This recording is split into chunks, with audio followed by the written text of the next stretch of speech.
we've covered a couple VisionTek products in the past, but we are a fan of them as a company. They make some really high-end items. During CES, they actually gave us their USB-C to USB-C cord. This is a pretty solid 2-meter cord.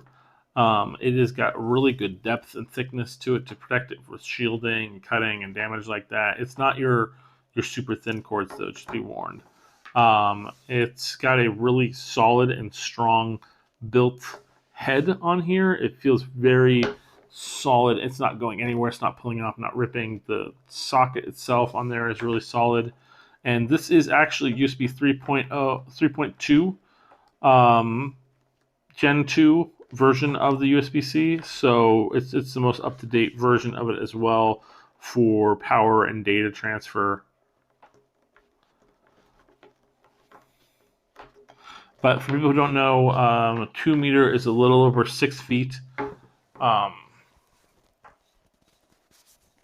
That's a really solid cord.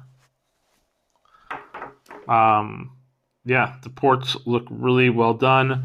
But if you're looking for a good travel USB-C, then this is definitely a solid option for you. It's like I said, it's got some length to it, it's got some girth to it, but it's a very solid, very nice cord.